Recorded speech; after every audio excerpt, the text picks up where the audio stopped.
Coming up on WUFT's First at 5, problematic students force a local Starbucks to close their doors. Why Starbucks employees believe it is the right decision.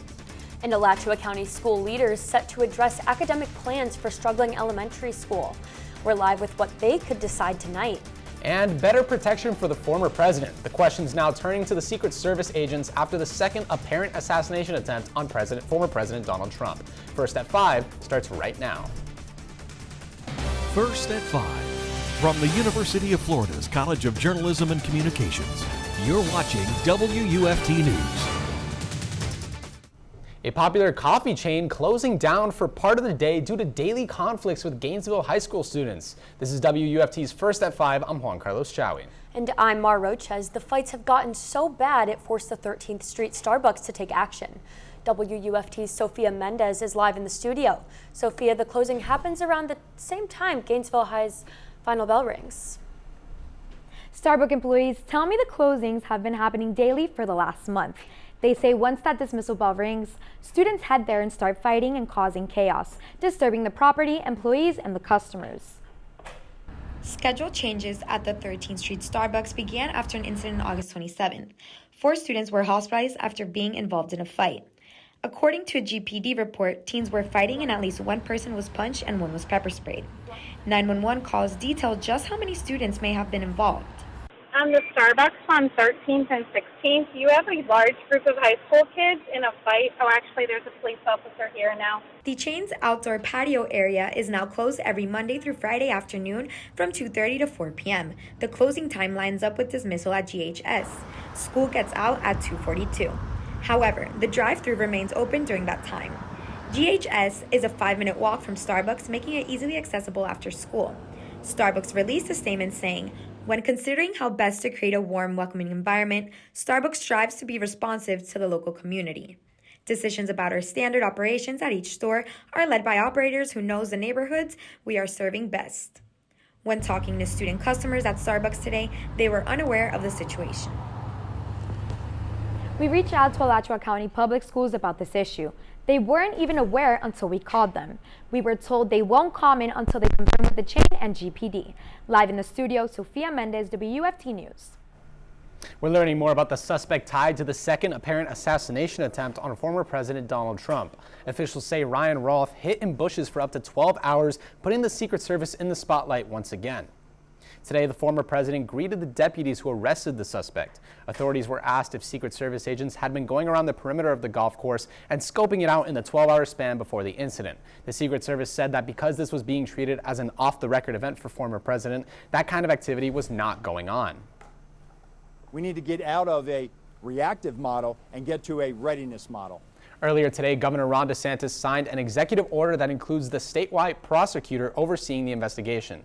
DeSantis says Roth is believed to have committed state law violations across multiple jurisdictions. And today is National Voter Registration Day, and the Alachua County Supervisor of Elections Office is spreading the word across Gainesville. WUFT's Jessica Nitti is live in the studio with more on the influences of eligible voters this election season. Both Democrats and Republicans are saying this is a monumental election, which is why both sides are pushing for more voter participation. Celebrities like Taylor Swift's influence is more powerful than ever. She's driving hundreds of thousands of people to voter registration resources, encouraging civic engagement on a larger scale. Swift emphasizes the importance of being registered and suggests early voting for convenience.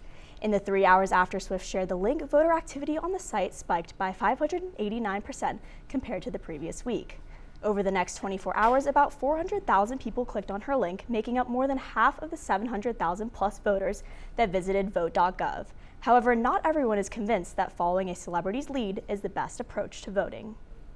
It is sad because I do see like comments on there and it's like whatever my queen posts, or whatever my queen tells me to vote for, I'm gonna vote for. So, I mean, people that are just like sheep and followers, I think it's definitely that. But I think if you do your own research, I think that's the best way to vote and look more at the policies and not just because your favorite person and favorite celebrity told you to pick them. Swift's endorsement also sparks further endorsements and reactions, including billboards by the Democratic National Committee and comments from President Trump. The deadline to register to vote in the November 5th election is October 7th. Live in the studio, Jessica Nitti, WUFT News. Let's check out UF's weather radar. It looks like a few storms have formed in the Panhandle and along the Nature Coast and are moving inland. We're taking a live look now out on our DOT cams. This is on Paynes Prairie. Skies are still looking clear and sunny. UF forecaster Matthew Clark joins us now with how long we can expect these clear skies to last. Most of our area have seen a lot of blue skies today. Have been tracking a couple of storms moving to the east right now. These are starting to rain themselves out. Newberry just seen some rain, and Williston could see some rain as we head into the next hour or so. Overlooking our campus cam, some blue skies overhead looking to the east. Temperature 86 degrees. Now there is a low pressure system off the coast of the Carolinas bringing in some cooler and drier air into our areas. Also bringing in some storms into our area. Could see some rain as we head into the next several hours. 85 degrees as we head into the evening hours. 80 degrees going into the overnight hours, and then we're going to see mid 70s and upper 70s as we head into tonight. Meet here tonight at 6 to discuss the turnaround option plan for Rawlings Elementary. The plan was enacted due to Rawlings Elementary struggling with low grade averages and poor attendance. K-12 school improvement principal Jim Kuhn says if Rawlings does not resolve its underperformance, there are 3 options. These are bringing in an external operator to co-run the school, closing the school, or turning it into a district-run charter. However, Kuhn says he is confident Rawlings will come out of its turnaround status this year. The teachers and the administration at the school, they're not happy, obviously, that they're in this place, and they are committed to doing the work that needs to be done to get out. The Rawlings turnaround plan lists strategies it hopes to implement to improve its performance. This includes weekly planning meetings, weekly leadership coaching, and growing foundational skills. The school also started a year-round school pilot program to reduce setbacks during long summer breaks. Students still meet 180 days, but school breaks are spread throughout the year. The state regional literacy director will also be conducting monthly check-ins and strengthening the skills of the teaching staff. Live from Alachua County Public Schools District Office, Tanya Fedak, WUFT News. A new emergency notification system is being introduced in Alachua County schools. An integrated school safety software called Raptor will replace Entrado, which is Alachua County Schools' former program. Raptor allows educators to report emergencies directly to law enforcement. Only school administrators are required to have the app, but teachers are also being encouraged to download it. Raptor has been used in Marion County Public Schools since 2018. An over $9 million rebate will help Dixie County Schools introduce a fully electric bus fleet. The rebate from 2022 will go towards the purchase of 23 brand new electric school buses. Currently, Dixie County Schools own 11 electric buses and 37 diesel buses. When the new electric fleet comes in, it will completely replace the diesel buses. Coming up on WUFT's First at 5, an update on the charges against rapper Sean Diddy Combs. Why his lawyer thinks the legal battle will end in Combs' favor. That and more after the break.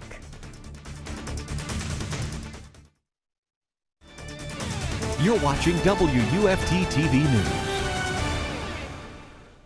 At noon, we told you that Sean Diddy Combs was arrested on unknown charges by the U.S. District Attorney's Office. Just a few hours ago, a federal indictment was unsealed in New York, charging Combs with 3 felonies related to sex trafficking. Combs is accused of racketeering, transportation to engage in prostitution, and sex trafficking. Prosecutors say he would threaten his victims using recordings, drugs, and firearms to prevent them from speaking out. While the U.S. District Attorney is confident in his case, Combs' lawyer says they expect a good result. To carry out this conduct, Sean Combs led and participated in a racketeering conspiracy that used the business empire he controlled to carry out criminal activity, including sex trafficking, forced labor, kidnapping, arson, bribery, and the obstruction of justice. He's going to fight this with all of his energy and all of his might and the full confidence of his lawyers, and I expect a long battle with a good result for Mr. Combs. Combs has faced a wave of lawsuits before this arrest, accused of sexual assault and misconduct over the past year. Federal prosecutors are asking a judge to deny bail for Combs, insisting that the defendant is a flight risk and a danger to the community. The Florida Department of Health issued a rabies alert for Marion County in response to a confirmed case in a cat. WUFT's Radaysha Robinson wanted to find out more about this alert. She joins us live in the studio after getting a reaction from Marion County Animal Services. Animal Services is a place where pet owners go to get vaccines and rabies shots. After the alert, the Department of Health noted 3 boundaries people need to be aware of. Marion County Animal Services, there is a checklist of items Deputy Director Stephanie Cash believes all pets should receive. Any animal that is adopted from here, they have their first initial vaccines, including the rabies vaccine. They are also spayed, neutered, have a microchip, and a county license. For her, education is where it starts. All of our animal owners make sure that they're getting their animals inoculated against the rabies vaccine. It is both a county and state statute. After a cat was found infected with rabies, the Florida Department of Health issued a 60-day alert targeting 3 specific areas: East Highway 316 and Northeast 44th Avenue. Also, North US Highway 301. The alert is out, and one thing animal lovers like Stephanie want you to remember. Vaccines will save your pet's life, as well as your own safety. That way you can continue to cuddle your fur babies safely. If you suspect your pet has been exposed to rabies, officials say isolate your pet, avoid contact with wild or stray animals, or take them to the nearest emergency hospital. In addition to reporting with the Department of Health, live in the studio, Radaysha Robinson, WUFT News. A community is coming together to raise money for a middle school football captain who was robbed while raising funds for his spot on the team. On Saturday, 14-year-old Abraham Lincoln Middle School student Jacory Cogman was selling water and Gatorade outside of the UF football stadium. 45-year-old Leonard Mack tried to trick Cogman by telling him he was a friend of his mother's and she wanted the teen to give him $30. Cogman said he needed to ask his mother, but that's when Mack grabbed all the money Cogman had raised and walked away. Mack is facing felony robbery charges and is currently in the Alachua County Jail. Beautiful blue skies overlooking Marion County. I'll have how long these will last and more coming up. You're watching WUFT-TV News. Well, we're a little over halfway through the hurricane season, and we've only had 7 named storms up to this point, with only 3 making landfall. Beryl, Debbie, and Francine all making landfall. We all thought it was going to be a much more active season when we saw Beryl in early July as a Category 5. Here's the remnants over on Gordon. Gordon's not really a hurricane or a tropical depression at this point, just kind of a remnant that's off into the Atlantic. Not going to be much of a threat there. Overlooking the campus cam right now, blue skies overhead, 86 degrees right now. Some overhead clouds looking to the west right now. Did have a few showers starting to rain themselves out. Moving east towards 75. Williston seeing a little bit of showers. And on the campus cam, you can see that little storm to the west. 86 degrees in Gainesville, 89 over in Ocala, and 84 in Lake City. We have seen some lower temperatures this morning, though, waking up up in the upper 60s this morning, which was giving us a nice break and a slight decrease in the dew point as we've headed into early this week. 66 degrees is our dew point on Friday, giving us a nice break from the humidity. Low pressure system over the Carolinas bringing in drier and cooler air into our areas, kicking up a few storms in our area. Could see some rain as we head into the overnight hours. Future track, most of these storms are going to be east of 75 as we head into tonight and into early tomorrow morning. Now, as we head into the hour by hour, those temperatures are going to drop again into the lower 70s with those rain chances decreasing. Still going to be some overhead cloud cover in our area, though. On our Wednesday and Thursday, we're reaching upper 90s into the 90s as our highs, and as we're going to drop off into the upper 60s as we head into Saturday and Sunday with those rain chances really starting to decrease. The Florida Gators volleyball team is gearing up for a top 25 matchup with the Florida State Seminoles tonight in what looks to be one of UF's biggest tests to date. WUFT is reporting live from the Stephen C. O'Connell Center, while we'll have more on what to expect from tonight's Sunshine State Showdown and more after the break.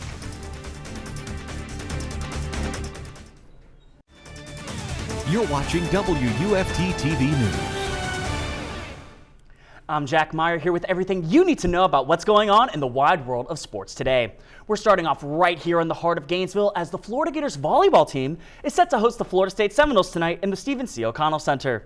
WUFT's Scarlett Cooney is live from the arena with more on what to expect from tonight's Sunshine State Showdown. Gator volleyball is set to host in-state rival Florida State tonight for a top 25 matchup. As you can see, they're setting up here in the O-Dome, and the first 500 students tonight get this lovely blue cowboy hat. But the Gators dropped to number 16 in the rankings after a 3-0 loss to number 15 Georgia Tech last Wednesday. They swept Alabama State a day later, improving to 6-2 on the season. With Kennedy Martin and Alexis Stuckey still on the sidelines nursing injuries, the Gators will have to rely on other weapons, like Isabel Martin, who currently leads the team with 97 kills. Florida will have to be firing on all cylinders tonight to take down the number 18 Seminoles. Florida State is 7-1, coming off 3 straight wins, most recently taking down UCF 3-1 on Sunday. Tonight's match is set for 7 right here in Gainesville. From the O'Connell Center, Scarlett, Cooney, WUFT News. Now we're going to head a few blocks down UF's campus, where the Florida football team is still reeling from a 33-20 loss to Texas A&M this past weekend that put head coach Billy Napier on the hot seat once again. All signs have pointed towards Napier's 3rd year in Gainesville being his last, with the Gators currently on pace for their 4th consecutive losing season. The Napier era has been nothing short of turbulent for Florida football, with the embattled head coach compiling the worst home record of any full-time coach since 1990. Even as tensions continue to build around the program, players have continued to tune out the noise and focus on the task at hand. You guys can point fingers or do whatever you might want to do, but at the end of the day, it's how well we can go execute. And, when you talk about we didn't execute. So at the end of the day, it's just, going back in the film room today and throughout this week to be able to prepare for Mississippi State. The Gators are set to hit the road this weekend for their first contest away from home this season. They'll travel to Mississippi State on Saturday to take on the Bulldogs, with kickoff time set for noon Eastern. Heading on over to the realm of high school volleyball, the Gainesville Hurricanes put on a show against the Buchholz Bobcats last night en route to a 3-0 victory. The Hurricanes looked unstoppable from the get-go on Monday night, coming away with a 25-16 win in the first set before flat-out obliterating the Bobcats 5-8 in set number 2. Gainesville cruised to the finish line with ease, clinching a 25-18 victory in the third set to wrap up the night in style.